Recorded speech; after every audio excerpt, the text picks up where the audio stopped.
Good morning, ladies and gentlemen. Thank you for tuning into the show. This is your host, Adelia Kirchner, and you are listening to Subtle Rampage.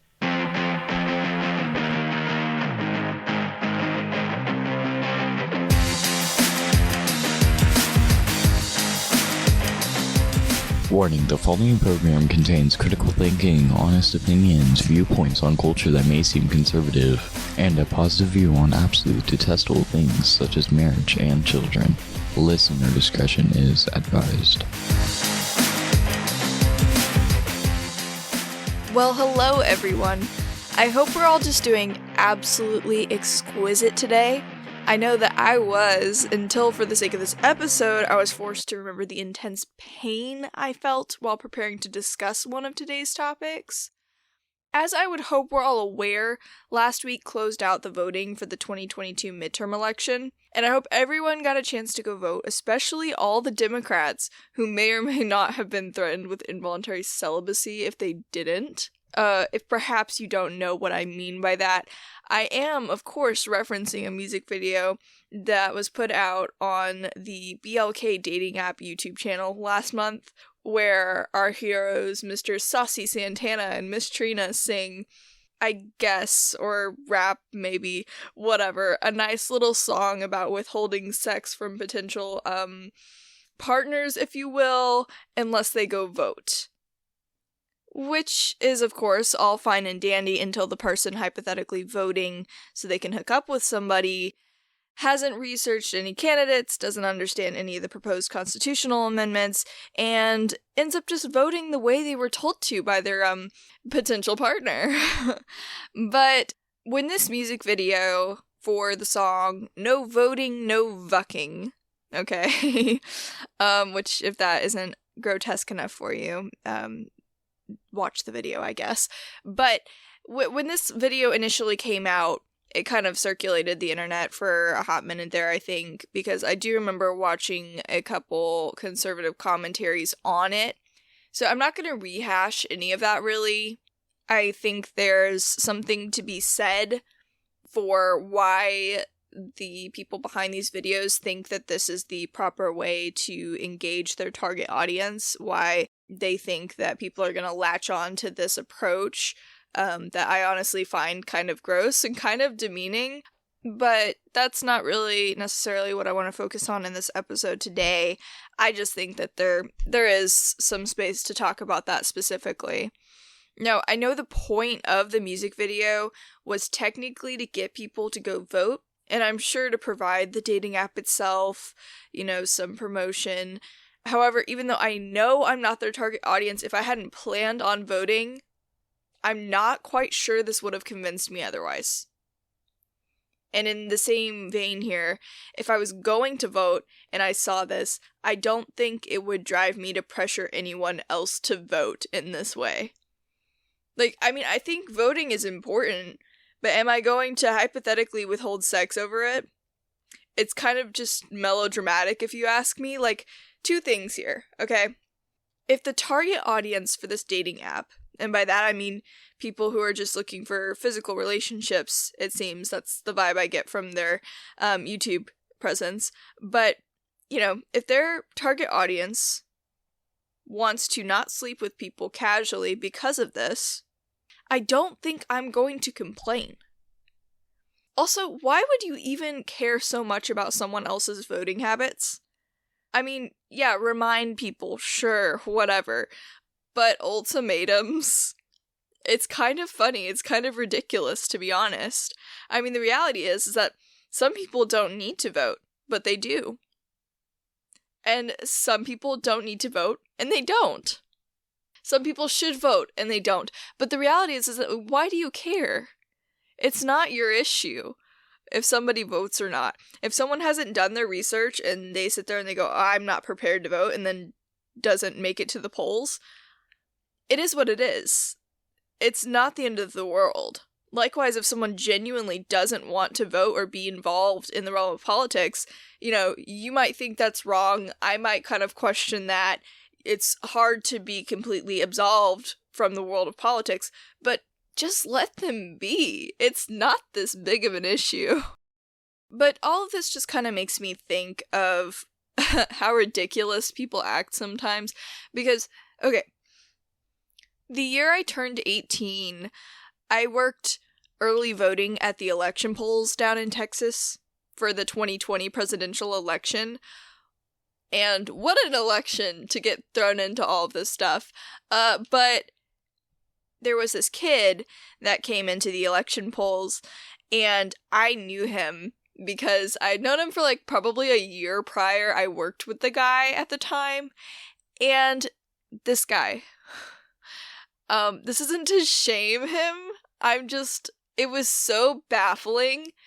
He was probably my age. I think this was his first time voting. He came into the polling place, and we looked up his information and stuff, and he had never registered to vote. And we were like, hey, dude, you never registered to vote. And he was like, yeah, I did. And we were like, no, you didn't. And he was like, okay, well, I still want to vote. And we were like, okay, well, technically, you have to register to vote in order to vote. And he was like, yeah, well, I'm not leaving here until I vote. And so the election officer that's kind of over that polling place, right, he doesn't really know what to do at this point. And he's like, well, we can give you a provisional ballot that we give to people who, don't have a way to prove their ID or, aren't at the right address or whatever. He's like, we can give you one of those and you can fill it out, but it won't count because you never registered to vote. And this guy, bless his heart or whatever, okay, goes, okay. And we try to make sure that it's clear, this will not count. You're not actually voting. If we give this to you and you fill it all out, it's just you pretending that you voted. It's never gonna see the light of day as far as a cast ballot goes. It's not happening. And he still wanted to fill it out. And so this kid sits down, spends 15, 20 minutes filling out this provisional ballot on paper, stands up, goes, thank you, picks up his I voted sticker, and we exchange pleasantries because I'll see him at work in a couple days, and that's that. And I was like, oh my god. But ultimately, I do think that the situations like that really do stem from people not understanding how government works, or at the very least, not understanding how voting works in their state. And I think I was talking to my mom the other day, and she was the one who brought up this idea. She was like, maybe everyone should have to work the election polls at least once in their lives, if they're going to end up voting at any point. And I was like, that's a great idea, in a sense. It's obviously that's not going to be a requirement anytime soon, but just so you can better understand what's happening, kind of behind the scenes.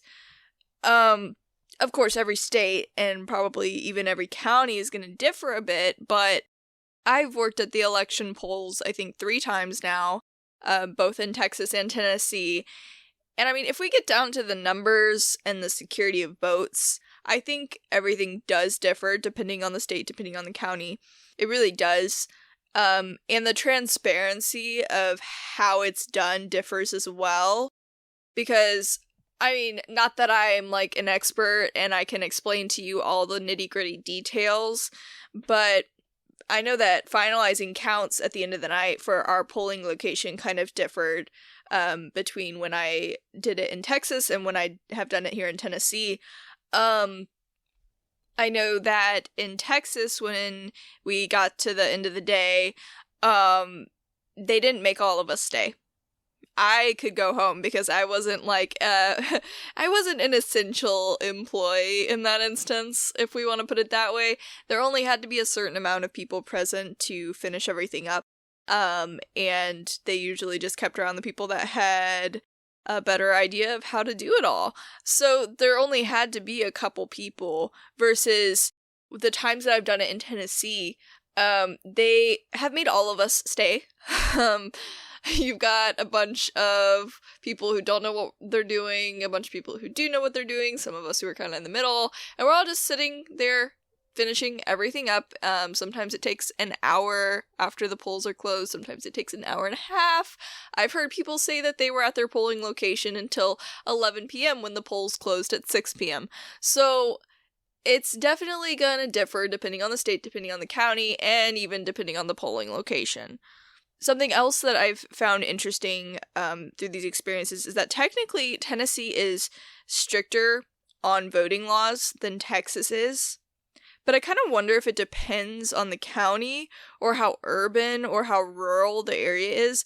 Because one of the things that I was kind of confused on the first time that I worked the election polls in Tennessee was when I did it in Texas, we couldn't have our phones in the room. They were supposed to technically remain off like the whole day. We couldn't talk about anything that could possibly get political, and that's technically how it is here, but it doesn't always happen. In Texas, like, we all had a lunch break, and we weren't really supposed to snack in the room, and people did not hang around to talk, okay? Which I think might possibly be more of like an urban thing. Like, it's if you're in an area with a lot more people, then you're not really going to know everybody, and so there's not going to be a bunch of people standing around the polling location talking. But where I'm living now is a bit more rural, and so it's like a small town vibes, okay? And it's the funniest thing to me, because people come in and like everybody's like related or grew up with each other, and so you've got all these people just coming in, chatting before they vote, chatting after they vote, and it's like, oh my goodness, we've got a whole party going on in here. And then people here also, like, everybody who works the elections, they do a potluck. People bring casseroles to work election day, and I'm sitting here with a little like bag of like, you know, mini Reese's, like, here's my offering to you all. Like, you know, but and nobody takes breaks here, and like, you know, I'm sure that's just depending on the county. It's not like a Tennessee thing, but it's interesting how everybody handles things and like how strict or kind of like laid back polling places are. Like, coming from where I did in Texas, where we couldn't even have our phone on, and it was supposed to be in the other room, and, like, all this stuff, and then I come here, and I'm like, people are answering the phone while they're casting their vote, saying, hey, hun, oh my goodness, well, that isn't that crazy. Well, I gotta call you back here in a couple minutes. I'm in the middle of voting, and it's like, what? So that was kind of like a weird thing to me, but it just depends on the location, I guess. I just had never considered the differences there. And I mean, maybe this isn't some crazy revelation, obviously, but I'm still young. I've only been able to vote for like 2 years. So I just kind of find the differences interesting, okay? Oh, also, I thought it was kind of funny. This most recent election day, when I was working, there was a couple that came in to vote that had just moved to Tennessee from California. And then later on in the day, there was a couple that had just moved to Tennessee from Minnesota. And they came in to vote, and both of these couples made comments about just how refreshing it was to be asked for their photo ID, because they're coming from states where photo ID is not required, like no document is really required. And one of the women, I think the one from Minnesota, she commented about how, like, even though she lived in this place where they didn't ask her for any document in order to vote, she was just like, I always pulled it out and showed it to them. And then they would be like, we don't need that. And she was just like, well, you should. And I was like, oh, okay. But I mean, she's not wrong. But I just thought it was funny that they came in and they both used the word refreshing to kind of describe how they felt about showing their voter ID. And honestly, I even blanked when the first person said something about it, because I forgot, like, in that moment, like, I knew, but I forgot in that moment that some states don't even require any document to vote. And, like, later I was like, you know, I kind of want to, like, look at this a little bit more, but, like, according to the National Conference of State Legislatures website, like, only 8 states currently have, like, actually strict photo ID laws. Like, currently I think 15 states don't require any document in order to vote. And what's crazy to me, having lived in Texas up until last year, is the way that people talk about the voting laws and ID requirements there. I mean, obviously there's like an overreaction in general, like across the states, but having worked the elections there and seeing the changes that were signed into law last year, it's really not that bad, guys. Like, chill out. They aren't even a strict photo ID state. It's insane. I mean, honestly, I think it all comes down to the question of how secure do you want our elections to be in this country? How sure do you want to be that your vote didn't just get lost in a stack of paper somewhere? I mean, don't get me wrong, I don't think there is a way for us to have absolute trust in the election process. Even if we could guarantee the absence of human error along the way, I wouldn't put it past people in power to manipulate stuff like this. But on the off chance that nothing does get messed up with your vote, and your vote does end up swinging an election the way you want it to go, wouldn't you want the process as secure and tight as possible? I don't know, because if you do, I really think that the cleanest way to do that is by requiring photo ID in the states that currently don't. Especially considering that most states that do require it, they still have religious exceptions. They still have indigenous exceptions, and they have like ways to work with people. So I really don't see the problem with doing that. Then on a more personal level, if you want to be 100% sure that you can vote in your state, and you don't want to end up like the kid that I was talking about before who voted and it didn't even count. Like, if you want to be sure that you can vote, then I think it's kind of on you as a voter to get the information that you need from your local elections commission, because they have it. Just make sure you register in time, make sure you have a photo ID or whatever other document you need to vote in your state. If you're an adult, you can be responsible enough to get your driver's license or state ID, especially since it's something you usually need for other things in adult life anyways. And if you absolutely need to work around getting one, then again, if you're an adult, you can be responsible enough to call up your local elections commission and find out what the workarounds are. Wow.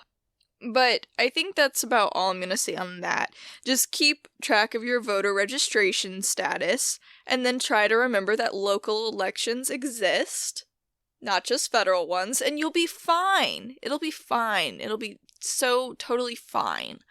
And I know that there's a lot of reasons that people decide not to vote. I don't necessarily blame people for not wanting to. Like, especially people who are like, well, I don't even feel like my vote counts. And you know what? Sometimes it doesn't. Let's just be honest here. Sometimes it doesn't. Just like sometimes you play a game and your skill doesn't matter, okay? Because the other person across the table cheated and nobody knew and they win and it is what it is. But on the off chance that it does count, that your vote does matter, why not just do it? It doesn't take too much out of you.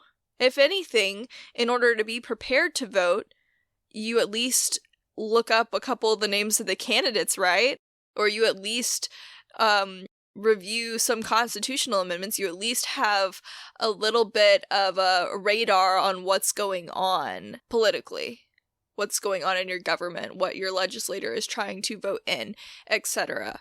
And I guess as sort of a conclusionary statement, I don't necessarily think that we need to push people to vote.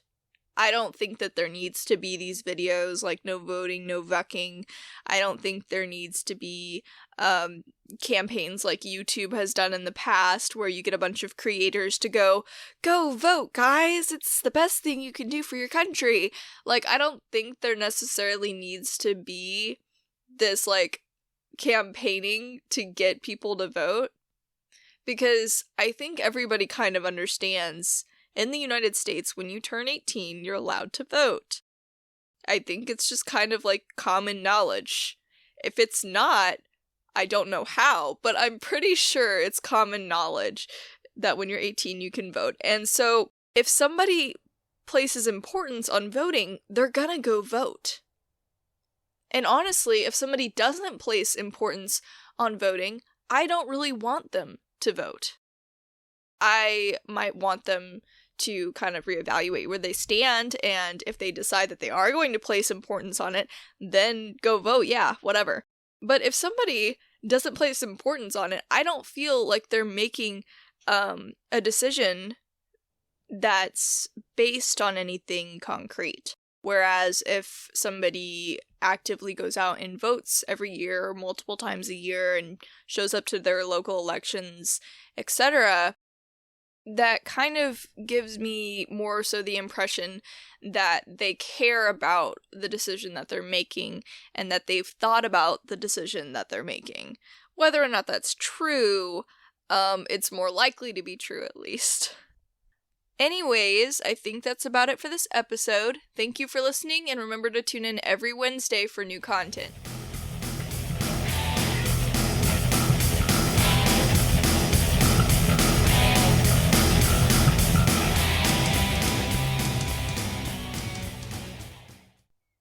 Wasn't that a freaking fantastic episode?